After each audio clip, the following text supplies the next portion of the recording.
All right, good evening, everybody. It's good to see everybody here this evening. We will start with a few announcements. The parenting class begins tonight and will be held in the back fellowship area down the long hallway. The Leadership Training for Christ Convention in Kansas City is this Friday and Saturday. Please be praying for safe travels. The LTC Showcase will be held on April 15th for us to see some of the hard work that our youth have been doing, that they've been busy with. And that'll be 2 weeks from today. Services for Nettie Martin will be held this Saturday at the church building. A brief visitation for friends and family will begin at 9:45 a.m. The funeral service begins at 10:30. Thank you for continuing to remember Mike and his family in your prayers during this very difficult time.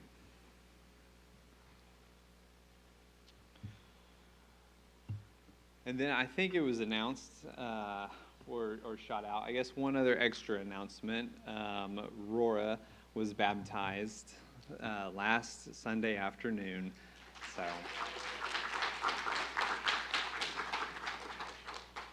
an exciting time. Let's begin this evening with a song. Let's try 543. 543 in the books, the old books. 543. Let's sing the first and last verse.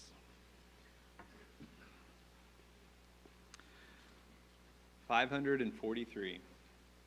Sing them over again to me, wonderful words of life. Let me more of their beauty see. Wonderful words of life and beauty. Teach me faith and duty. Beautiful words, wonderful words of life. Beautiful words, wonderful words of life. Sweetly echo the gospel call, wonderful words of life. Offer pardon and peace to all, wonderful words of life. Jesus, only Savior, sanctify forever. Beautiful wonderful words of life. Beautiful words, wonderful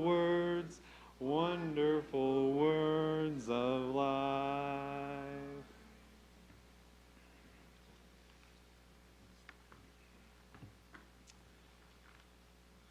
All right, this evening, imagine if I offered an investment account to you, or maybe a retirement plan, or maybe even a business plan. But when I was telling you about it, maybe it has plenty of perks, maybe it has plenty of benefits, and maybe it'll work out really, really well. But when I present it to you, I also include that I'm not really sure about it. Maybe it's good, but maybe I have lots of doubts about it. Maybe I'm not fully invested into it. Maybe I'm hesitant to move forward with it. How would that make you feel about moving forward with me in this maybe business plan or the account that I proposed to you? Would you feel as confident in it, or would it seem as appealing to you? It might not. So a little bit of, maybe we would say, salesmanship goes a long way. Some examples. Tata Nano, I think is an Indian automotive company, produced a remarkably cost-effective, spacious, and fuel-efficient car designed to provide a safe alternative to motorcycles for the average Indian family. but they stuck with a poor marketing scheme as the cheapest option, making ownership a symbol of low status. So it ultimately failed their market. There were some other examples of poor marketing or poor salesmanship. HP made a touchpad to compete with the iPad and released it in 2011 will compete with the iPad. It had great functionality, but was discontinued immediately due to failed sales, execution, and marketing positions, resulting in a $885 million write-off. Ford, back in 1985, came out with an Esdal, a namesake model. A high-profile product launched, were massively overhyped, and poor positioning led to one of the biggest flops in automotive history. So how things are presented sometimes makes a little bit of a difference. But is it that different in our lives as Christians? Ty mentioned this a week or so ago about making the gospel appealing to others. And I wanted to expand on it just a little bit. We can maybe take the idea from Galatians 5. The fruit of the Spirit is love, joy, peace, patience, kindness, goodness, and faithfulness. These would be aspects that we definitely want to have in our lives, but would also maybe present something appealing to other people. And that's a good start. And then in Colossians, we also say, Colossians 4, it says, "Be wise in the way you act towards outsiders. Make the most of every opportunity. Let your conversation be always full of grace, seasoned with salt, that you may know how to answer everyone." So having a little bit of, that seasoning, that salt, you could say, in the way we interact with others could be appealing to others. We also see in Titus chapter 2, it says,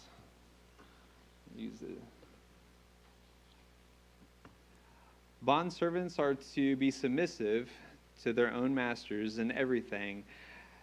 They are to be well-pleasing, not argumentative, not pilfering, but showing all good faith, so that in everything they may adorn the doctrine of God our Savior," or to make it appealing to others. These are all great starts and great aspects for us to have in our lives. But I want to go a little bit deeper. I want to talk about doubt and how that sometimes comes across in our lives and how it affects everything. It's kind of like an underlying current. When we look in Romans, Paul talks quite a bit about salvation and what that means. In Romans chapter 1, he starts, "For I am not ashamed of the gospel, because it is the power of God to bring salvation to everyone who believes, first to the Jews, then the Gentiles." So we see right off the bat that Paul is not ashamed of it. He's very proud of it and what it does for him and for others. In Romans chapter 3, it says, "This righteousness is given through faith in Jesus Christ to all who believe. There is no difference between Jews and Gentiles, for all have sinned and fall short of the glory of God, and all are justified freely by this grace through the redemption that came through Christ Jesus." So he's already kind of laying this case that it's a free gift. All have sinned and fallen short of that glory, but yet all are justified through Christ.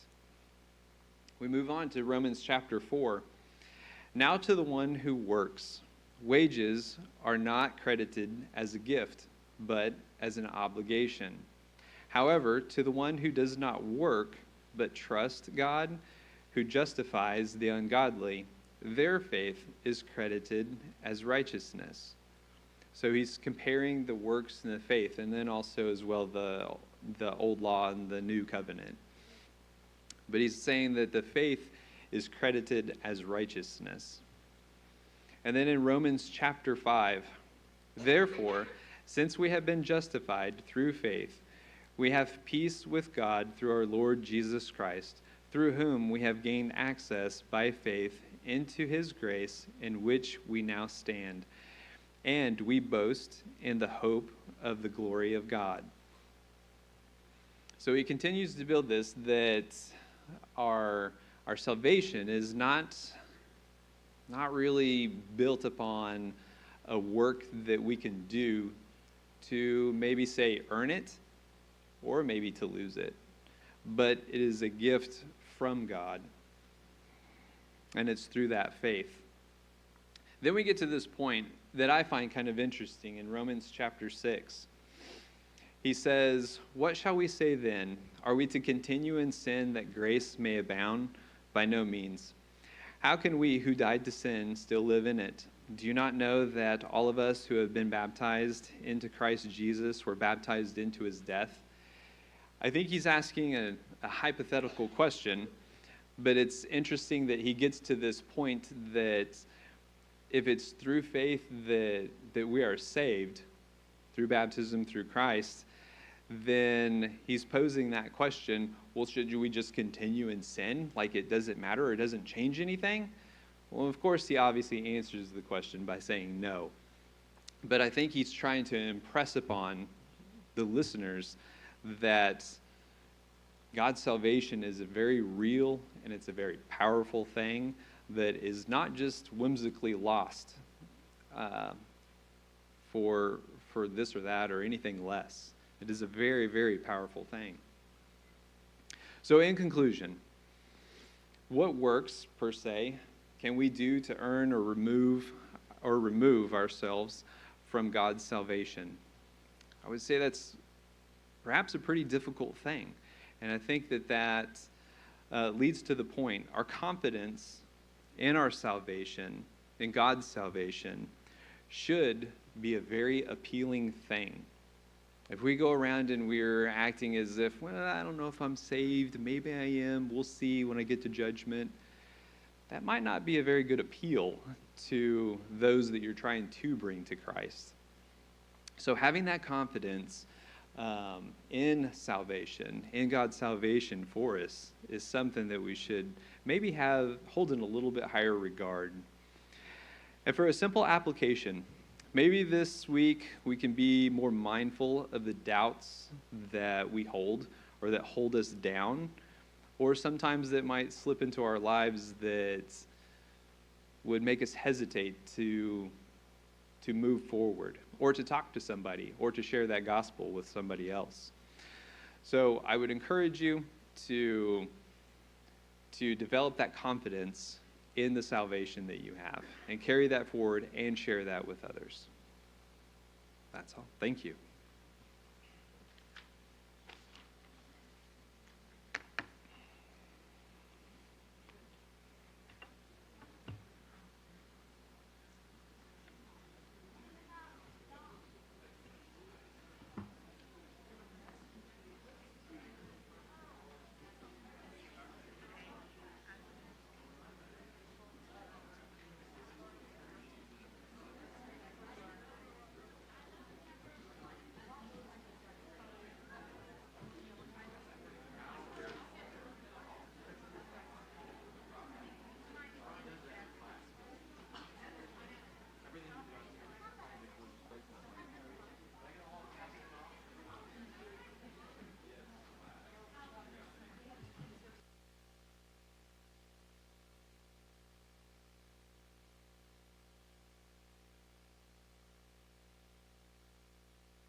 Give him my slides. You guys talk amongst yourselves. It'll be 2 minutes.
Okay. Sorry about that. All right. Thank you, Brother Jones, for the Devo. Okay, so you may have heard about this. There is a new problem that they've discovered with the AI chatbots. And the problem is they're often just telling people what they want to hear, whether it's true or not, whether it's helpful or not. So here's something I found online. The tendency of artificial intelligence to tell users what they want to hear, known as AI sycophancy, is a significant problem where AI models prioritize user approval, engagement, and agreeable responses over accuracy, objectivity, and critical feedback. This behavior is designed to make chatbots appear supportive or helpful, but it can lead to reinforcing harmful beliefs, encouraging dangerous decisions, and distorting users' perceptions of reality. Well, that's been a problem long before we invented AI, right? Where you have people in your life who just tell you what you want to hear. They give you the advice that you want to hear rather than the advice that you need to hear. And we're going to see that in our text for today. So if you would, grab your Bible. Let's be opening back up to the book of 2 Samuel. We're continuing this study through these books, 1 and 2 Samuel, trying to understand them and trying to find application for us, for 21st century American Christians. So last time we looked at chapters 11 and 12 of 2 Samuel on David and Bathsheba. And from that section, I really wanted us to see that sin carries quite a price tag. Well, today we're going to be going through chapters 13 and 14 with Absalom, Amnon, and Tamar. And this is the start, sadly, this is the start of the fulfillment of God's promised judgment for David's sin with Bathsheba. He said troubles within your own household. Now, I think it's incorrect to say that God caused all of these events, but instead, rather, that he just didn't prevent them from happening when he could have. And from this section, I really want us to see the problems of not disciplining as the Lord has commanded. Now, remember, this is a class, so if you have a question or comment, go ahead and stop us and bring it out. And we do use the microphone in this class, and that's so everyone in the class can hear you, but also so everyone watching online can hear as well. Okay, so who would like to start us off by reading our first 5 verses of chapter 13. Who's got that? Thank you.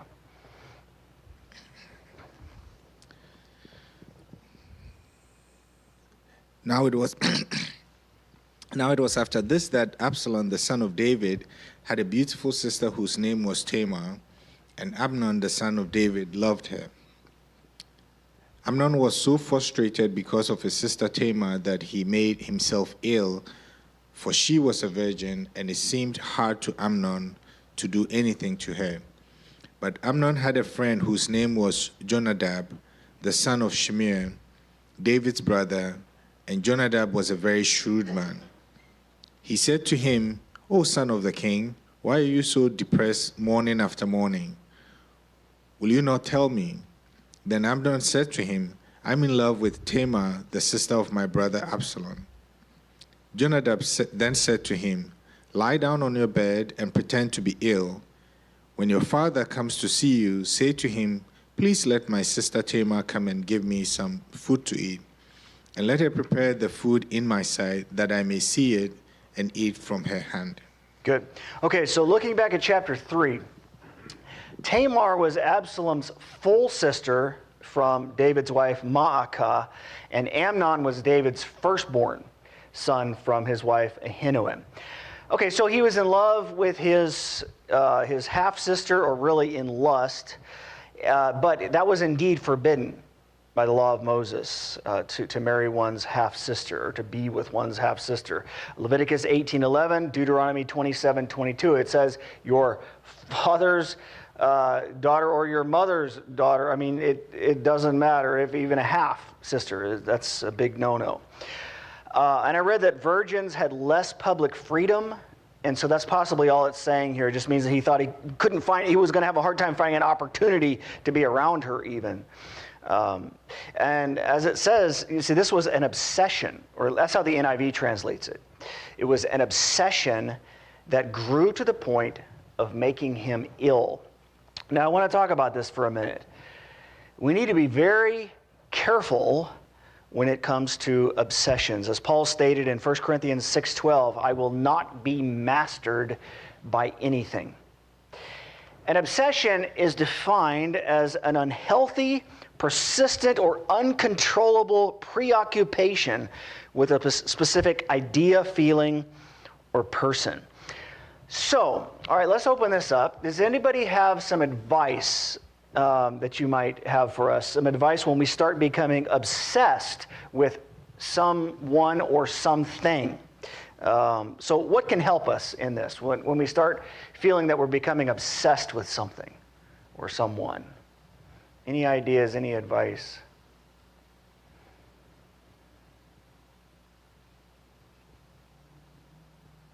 Maybe you guys have never had to deal with obsession.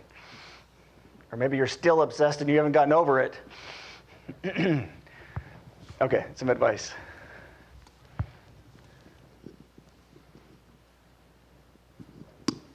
I would say just the main one, just be space or distance. Just get away from it if you can. Okay, so try to stay away from whatever it might be that you feel yourself getting obsessed with. Okay? Over here.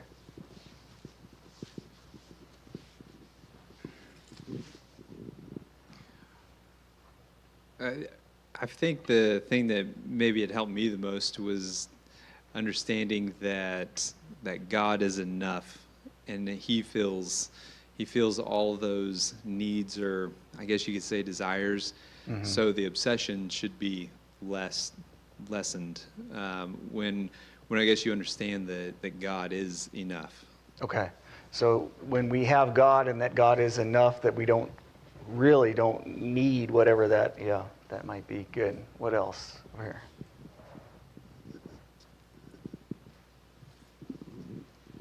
An idle mind is the devil's workshop, so stay busy, be with others who will be support. Who will help you do well, follow God's way rather than Jonadab. Okay, so there's a thing. You need be around people who are going to give you some good advice, not Jonadab's advice. But then talking about getting busy, okay? So if you're just idle, then you're just free to think and obsess over whatever this might be, yeah. Any other ideas?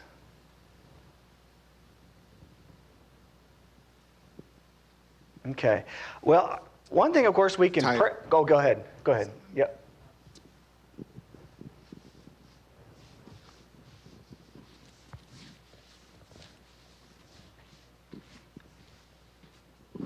I'm not sure if Alex said this, but if you're getting to the level of obsession, you probably need some help. You know, I can't, in my past, I've just seen people wait till the last moment to try to seek help. And so some recognition, talking with people, addressing it early, may be helpful. Sometimes there's some indicators that those things are happening. And so if you have someone you can have confidence in and to continue to seek help with that might be helpful. Oftentimes you can't, just like drug addiction, you got to have some help there. It's hard to just say, I'm going to just go cold turkey and not be involved anymore. It's really hard to do something if you're really obsessed. So the importance of getting help, and then, as you said, earlier rather than later is better. So, good. One thing, of course, we can do is pray about it. That's definitely something. We can go to God. We can try to redirect our focus or distract ourselves with things like a hobby or a sport or exercise or something like that. Now, one piece of advice that I found online, it was interesting because it was actually something that I had practiced myself in the past. And so when a thought would keep jumping into my head and I was worried that it was becoming an obsession, I would actually say stop out loud or stop it to myself out loud. And it really helps. It really seemed to help. And so I was surprised to find that advice online. It's like, hey, that's what I did. Now, another thing that can help is to talk to a godly friend, not one like Jonadab. And so this is an important point. We need to be very careful when it comes to the advice we are listening to and who we're going to for help. Psalm 1:1, how blessed is the man who does not walk in the counsel of the wicked. So, all right, so we see here Jonadab was Amnon's cousin. Now remember this guy because we're going to see him later. Okay, verses 6 through 19. Let me go ahead and read this one because it's a little uncomfortable. Did you have a comment or did you want to read? Go ahead, yeah, we'll do that. But I want to read this one because it's a little uncomfortable. I don't want to make anyone uncomfortable. So go ahead, Adam. Is this before when in Kings it said you can't marry so many generations down? No. Like when Adam and Eve, they could marry. Well, okay, so correct. So in the beginning, you have God created Adam and Eve, and I believe their genome was perfect, right? And so what happens, though, over time, you get genetic mutations start to build up, and you have, it's called genetic bondage or mutational load. And so it was no problem even in the time of Abraham to marry his half-sister. But but when you come down to Moses, that's when God says no. You got to cut it out. It was a time because it was the law of Moses, the time of Moses. It was enough mutations had apparently accumulated. What happens because the mutations link up from the husband and the wife, and it can cause some serious problems because they're too closely related.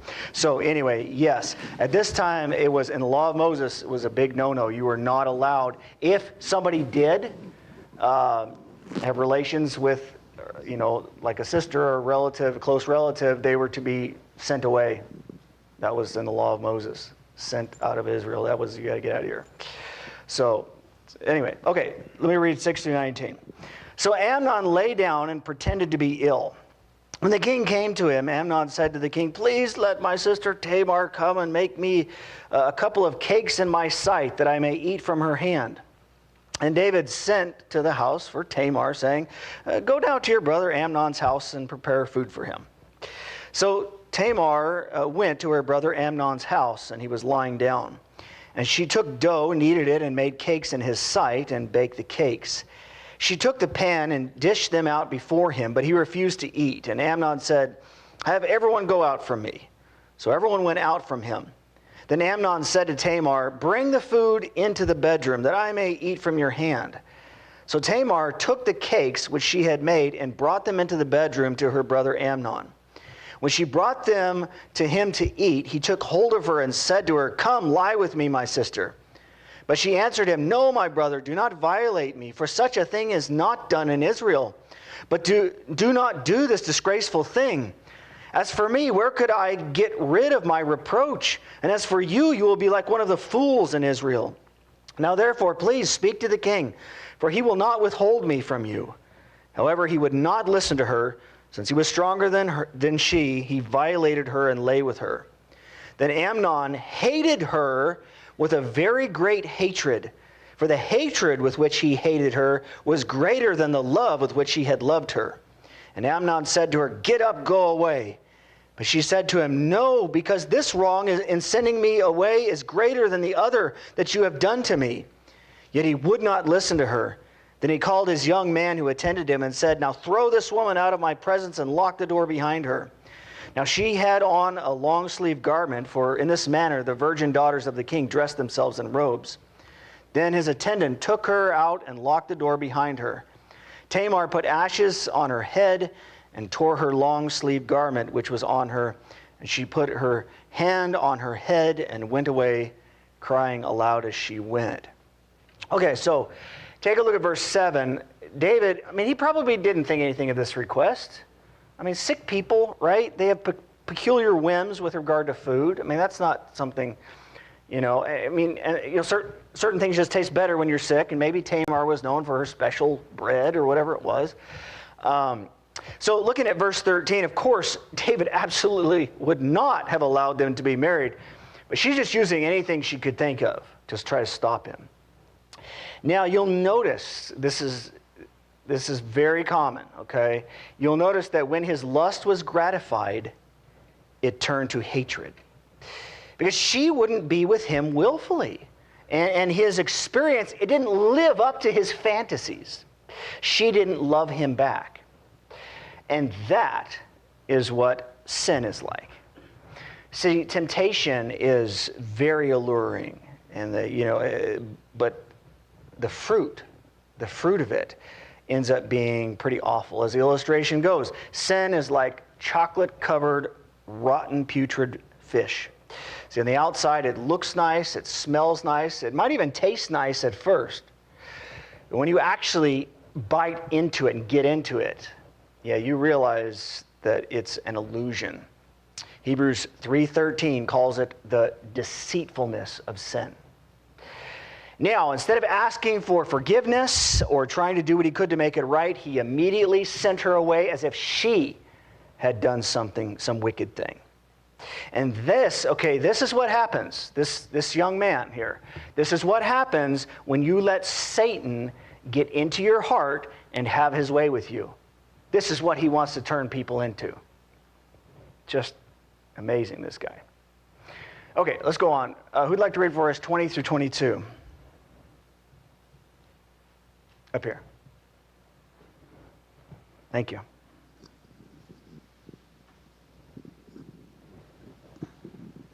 Then Absalom, her brother, said to her, "Has Ammon your brother been with you? But now keep silent, my sister. He is your brother. Do not take this matter to heart." So Tamar remained and was desolate in her brother Absalom's house. Now when King David heard of all these matters, he was very angry. But Absalom did not speak to Ammon, either good or bad, for Absalom hated Ammon because he had violated his sister Tamar. Good. Okay, so Absalom, he quieted the matter. He pretended to be unconcerned. And probably so he could take revenge on Amnon without him suspecting it. It says that Absalom would not even talk to Amnon after that. I think he didn't want to accidentally give something away. All right, so looking at verse 21. David, he's angry, but he should have followed the law of Moses. David should have cut him off from Israel, Leviticus chapter 20, verse 17. But David was an extremely weak disciplinarian when it came to his family. And some think that David's own sin with Bathsheba, it made it worse because it left him feeling unable to take action against things like this, against Amnon. That his hands were tied since he'd recently committed a similar sin, a similar crime. And it's possible that Amnon even knew of his father's sin with Bathsheba. So parents, have a great deal of impact on their children and makes it easier to sin in a way in which you have seen your parents sinning.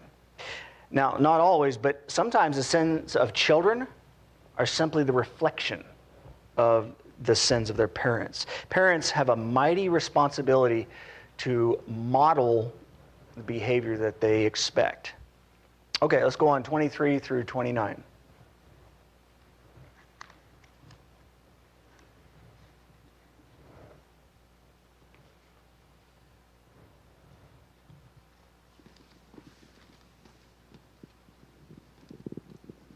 Thank you. 2 years later, when Absalom's sheep shears were at Baal Hazor, near the border of Ephraim, he invited all the king's sons to come there. Absalom went to the king and said, "Your servant has had shears come. Will the king and his attendants please join me?" "No, my son," the king replied. "All of us should not go. We would only be a burden to you." Although Absalom urged him, he still refused to go, but gave him his blessing. Then Absalom said, "If not, please let my brother Amnon come with us." The king asked him, "Why should he go with you?" But Absalom urged him, so he sent with him Amnon and the rest of the king's sons. Absalom ordered his men, "Listen, when Amnon is in high spirits from drinking wine, I say to you, strike Amnon down, then kill him. Don't be afraid. Haven't I given you this order? Be strong and brave." So Absalom's men did to Amnon what Absalom had ordered. Then all the king's sons got up, mounted their mules, and fled. Good. Okay, so he's having the sheep shearing festival at Baal Hazor, about 20 miles north of Jerusalem. And sheep shearing is usually a big event. You might remember that back in 1 Samuel 25 with Nabal. Remember, it was a big deal. So looking at verse 26, I wonder if David suspected something. It sounds as if Absalom's request, it aroused some suspicion in David, but he didn't follow through. All right, so it took Absalom 2 years to plan and exact his revenge. And, well, since we're later going to see his desire to be king, some people think, well, he had more in mind here than just avenging his sister, because Amnon was the heir. He was the heir to the throne. But look at his pep talk here to his people. Man, the guy was just a natural leader. You could tell. I mean, just his charisma and all of that. He was used to getting his way. He was used to talking people to doing what he wanted them to do. But I would say the guy was just a natural leader. So verse 29, his brothers, they hightail it out of there, right? They probably assume that they're next. He's going to kill them as well. But why? Well, you're looking at history. This is not uncommon, for someone to kill their siblings to get rid of any possible contenders for the throne, right? Anyway, let's go on verses 30 through 33.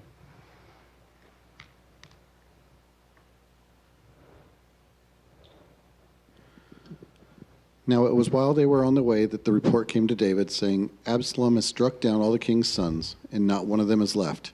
Then the king arose, tore his clothes, and lay on the ground. And all of his servants were standing by with clothes torn. Jonadab, the son of Shemiah, David's brother, responded, "Do not let my lord suppose that they have put to death all the young men, the king's sons, for Amnon alone is dead. Because by the intent of Absalom, this has been determined since the day that he had violated his sister Tamar. Now, therefore, do not let my lord the king take the report to heart, namely, all the king's sons are dead, for only Amnon is dead." Why do people exaggerate and cause stories to get so blown out of proportion like that? Look, we need to make sure that we've got all the facts straight before we start spreading things, or we can cause an even worse problem or greater pain to people. So just be very careful with gossip. You see people were saying, "Oh, it was all the king's sons that were killed." Truth is so important and so precious. We should never take it lightly. Okay, so here's Jonadab again. This guy, I don't know what's the deal with this guy. paid ridiculously close attention to the royal family. He seemed to take pains to know all the scandalous events that are going on. I don't know, maybe he was looking for ways to insert himself into their lives to see how he could gain favor from them. But, how do you feel about busybodies? Let's resolve not to be one. All right, let's go on, 34 through 39. Who's got this one? Verses 34 through 39. Thank you, back there. Now Absalom had fled, and the young man who was the watchman raised his eyes and looked, and behold, many people were coming from the road behind him by the side of the mountain. Jonadab said to the king, Behold, the king's sons have come, according to your servant's word, so it happened. As soon as he had finished speaking, behold, the king's sons came and lifted their voices and wept, and also the king and all of his servants wept very bitterly. Now Absalom fled and went to Talmai, the son of Ammihud, the king of Geshur, and David mourned for his son every day. So Absalom had fled and gone to Geshur and was there 3 years. The heart of King David longed to go out to Absalom, for he was comforted concerning Amnon since he was dead. Okay, so this was Absalom's maternal grandfather. See, his mother was Talmai's daughter, as we can see from chapter 3, verse 3. Geshur, that was east of the Sea of Galilee. So verse 39, David, he had accepted the fact of Amnon's death, and he wanted to see Absalom again. So David was supposed to, according to the law, he was supposed to execute judgment on Absalom, Leviticus 24:17. But instead, he desired to have him back. Look, I get it, right? It can be easy to overlook the shortcomings of our family members and withhold the punishment that they deserve. But I suspect this is probably the reason why David's children turned out the way that they did. See, some people think that, no, they just love their children too much to discipline them. I love them too much, I can't discipline them. But Proverbs 13:24 says, he who spares his rod hates his son. They think they love him, but no, you hate them actually because of what you're doing to them. But he who loves him disciplines him diligently. Proverbs 19:18, discipline your son while there is hope, and do not desire his death. Of course, there are lots of other passages in the Bible that talk about this. And it's so sad, but you got these great men like Eli and Samuel and David, just great men who could end up being lousy fathers. Okay, before moving on, any questions or comments on that last chapter, on chapter 13, before we go on? Anybody have something they want to say?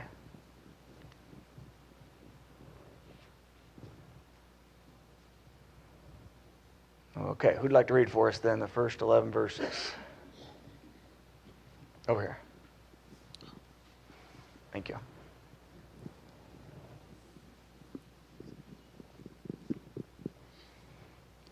Now Joab the son of Zeruiah perceived that the king's heart was inclined toward Absalom. So Joab sent to Tekoa and brought a wise woman from there and said to her, Please pretend to be a mourner and put on mourning garments now, and do not anoint yourself with oil, but be like a woman who has been mourning for the dead many days. Then go to the king and speak to him in this manner. So Joab put the words in her mouth. Now when the woman of Tekoa spoke to the king, she fell on her face to the ground and prostrated herself and said, Help, O king. The king said to her, What is your trouble? She answered, Truly I am a widow, for my husband is dead. Your maidservant has 2 sons, but the 2 of them have struggled together in the field, and there is no one to separate them. So one struck the other and killed him. And behold, the whole family has risen against your maidservant, and they said, Hand over the one who struck his brother, and we may put him to death for the life of his brother, whom he killed and destroyed the heir also.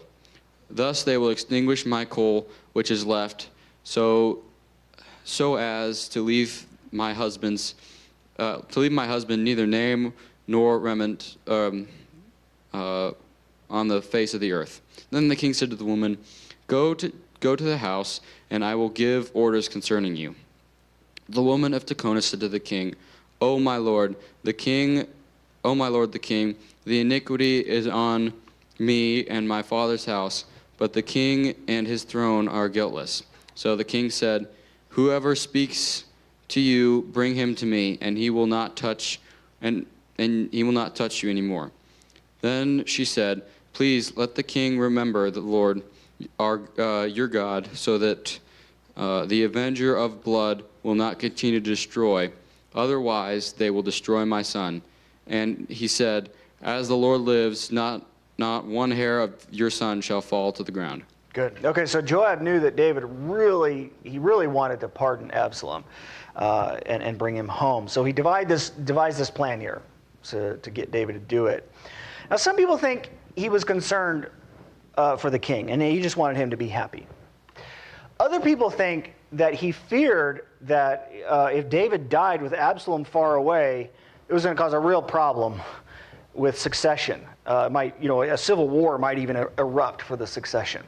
And then still others think that he did this because, see, this plan would commend him both to David and to Absalom if it succeeded. Anyway, all right, Tekoa, that was a village about 10 miles south of Jerusalem. You may remember it's the hometown of Amos, the prophet, who's, of course, going to come later. And looking at verse 7, the imagery of there's just one, as she's given here, one last coal left among the embers. Because the extinction of a family line was a big deal to Israelites. It was just considered a terrible tragedy. And they wanted to keep their, they really wanted to have their ancestral name to continue on. And that's why Deuteronomy 25, 5, and 6, they would even have that thing where the brother could marry the widow of his brother to try to raise up children in his brother's name and, keep the name alive and all that stuff. It was very important to them. So anyway, verse 9, she said that, she assumed full responsibility for it. She's willing to bear any guilt in place of the king. And David said, well, yeah, all right, so you can bring your prosecutors before me for judgment, whatever. So the kid will be fine. Okay, let's go on verses 12 through 20. Who's got that? Back there. Thank you. Then the woman said, Please let your maidservant speak a word to my lord, the king. And he said, Speak. The woman said, Why then have you planned such a thing against the people of God? For in speaking this word, the king is as one who is guilty, and that the king does not bring back his banished one. For we will surely die and are like water spilled on the ground, which cannot be gathered up again. Yet God does not take away life, but plans ways so that the banished one will not be cast out from him. Now the reason I have come to speak this word to my lord, the king, is that the people have made me afraid. So your maidservant said, Let me speak to the king. Perhaps the king will perform the request of his maidservant. For the king will hear and deliver his maidservant from the hand of the man who would destroy both me and my son from the inheritance of God. Then your maidservant said, Please let the word of my lord the king be comforting, for as the angel of God, so is my lord the king, to discern good and evil, and may the Lord your God be with you. Then the king answered, said to the woman, Please do not hide anything from me that I am about to ask you. And the woman said, Let my lord the king please speak. So the king said, Is the hand of Joab with you in all this?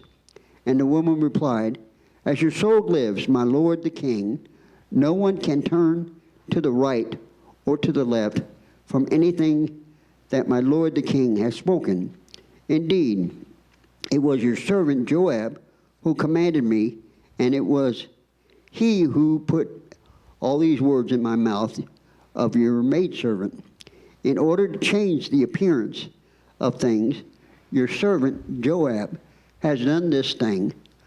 But my Lord is wise, like the wisdom of the angel of God, to know all that is in the earth. Good. Let's look at that over and over. Okay. No, my Lord is wise, like the wisdom of the angel of God, to know all that's in the earth. Oh, it might be nice for a while, but I would definitely get tired of that garbage. Just the sycophantic, fawning speech that the king would have to receive day in and day out. Oh, that would get old. Anyway, they'd have some of them liked it, obviously. They'd have the courtiers all around them, just fawning over them all day long. Okay, so she applied David's judgment here to his own situation with Absalom. Here's the problem, though. Okay, so is that Absalom was not David's only surviving son, and we're not told of anyone who was calling for his death. It just wasn't the best analogy. All right, so verse 14, that's a little cryptic. I think she's saying that life is fragile, so we need to preserve it. And we should be merciful like God, who devises ways to restore people back to Him. For example, the sacrificial system. So looking at verse 19, it just sounded like something Joab would do, and so and maybe this is the view that Joab had expressed. So David saw through it. She was really lucky that David didn't punish her, because no one likes being tricked. All right, let's go on. 21 through 24. Who's got that? Back there, thank you. Then the king said to Joab, "Behold now, I will surely do this thing. Go therefore, bring back the young man Absalom." Joab fell on his face to the ground, prostrated himself, and blessed the king. Then Joab said, "Today your servant knows that I have found favor in your sight, O my lord, the king, in that the king has performed the request of his servant." So Joab rose and went to Geshur and brought Absalom to Jerusalem.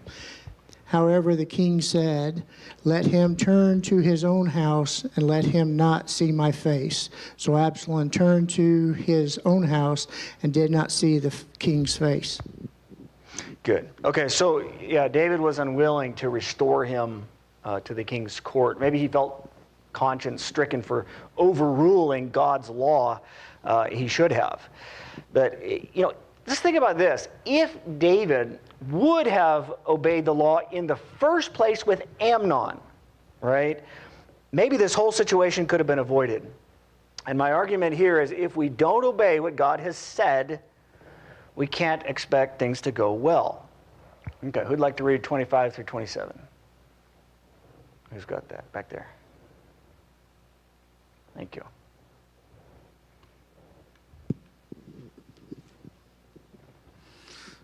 Now in all Israel was no one as handsome as Absalom, so highly praised from the sole of his foot to the crown of his head. There was no defect in him. When he cut the hair of his head, and it was at the end of every year that he cut it, for it was heavy on him, so he cut it. He weighed the hair on his head at 200 shekels by the king's weight. To Absalom there were born 3 sons and 1 daughter, whose name was Tamar. She was a woman of beautiful appearance. Good. Okay, physical appearance can really affect your perception of yourself. Because when people ooh and ah over you all the time, it's easy to think that you're something else. See, if you're always being told that you're wonderful, after a while, what happens? You start to believe it. So verse 26, this is like 3 to 6 pounds of hair, depending on what kind of shekel it was. So look, all that praise that he got went to his head, literally, right? So from what I read, most people would be lucky to get a pound of hair. And so some scholars think that, well, maybe he used olive oil and powders and even gold dust to enhance its luster, which would increase the overall weight. Anyway, the guy had some serious hair, so you might think of Fabio, back in the 80s and 90s. So he named his daughter after his sister. And this is interesting because all of his sons, they must have died before chapter 18, because in 18:18 it talks about him not having any heir at that point. Okay, let me read 28 through 33. Now Absalom lived 2 full years in Jerusalem and did not see the king's face. Then Absalom sent for Joab to send him to the king, but he would not come to him. So he sent again a second time, but he would not come. Therefore he said to his servants, "See, Joab's field is next to mine, and he has barley there. Go and set it on fire." So Absalom's servants set the field on fire. Then Joab arose, came to Absalom at his house, and said to him, "Why have your servants set my field on fire?" Absalom answered Joab, "Behold, I sent for you, saying, 'Come here, that I may send you to the king to say, why have I come from Geshur? It would have been better for me still to be there. Now therefore let me see the king's face, and if there is any iniquity in me, let him put me to death.' So when Joab came to the king and told him, he called for Absalom. Thus he came to the king and prostrated himself on his face to the ground before the king, and the king kissed Absalom." I think we learn a lot about Absalom's character here. He was totally concerned with himself. Now today they would probably diagnose this guy with NPD, narcissistic personality disorder. Okay, so looking at verse 32, he knew David loved him too much to put him to death. Okay, he's just being dramatic. So after 5 years, it's been 5 years altogether, Absalom's restored to the king's court. He's now free to begin executing his ultimate plan, to unseat his father and to become king. And from these first 2 chapters about Absalom, we learn the guy's crafty, he's vengeful, he's murderous, he's strong-willed, he's selfish, he's probably vain. So Absalom, he had incredibly good looks. He had super strong leadership, this dynamic personality. He had all kinds of wealth. He had everything else going for him. And look how he turned out. I would argue that we need to quit wishing we were born with those things. See, I'm not as old as some of you, but from my observations of life, this is my observations of life, we are probably better off without them. All right, so what are some of the lessons that we can learn from these chapters? Go ahead, just throw some out. What are some lessons we can learn? Besides, don't burning someone's field to get their attention. Okay, obsession. We need to be very careful with obsession. Good. Sin can lead to guilt and emptiness and all kinds of horrible stuff. Good. If you're a king, you should... Someone... Go ahead. Okay, we need to give discipline where it's due. Mm-hmm. And I was saying, if you're a leader, you should be fair in your judgment. Don't ignore things that happen because you have favor on some people. Okay, so yeah, his sons didn't get the punishment from the law of Moses as they should have. Now, it's one thing for God to spare someone, like he did spare David because of what he had done. But this is not God doing it. This is David doing it. He was supposed to follow God's law. What else? Other lessons? If you're a leader, you need to deal with things quickly and not, yeah, that's good. Have godly people around you. It's important to have godly people around you. Jonadab's not the best. If you've got a Jonadab giving you advice, I would argue you need to find better people to have around you to give you advice. Be careful who you're around. Definitely be careful. Be careful who you're hanging out with. You need to learn how to make your children mind without losing your mind. That's the name of the children's class down the hall. These are just the ones that I jotted down. We need to be careful with the advice we listen to. Temptation is very alluring, but the fruit of it is awful, and it usually won't live up to our fantasies. Parents have a great deal of impact on their children, and sometimes the sin of the children are simply reflections of the sins of their parents, our sins. They can come back to haunt us.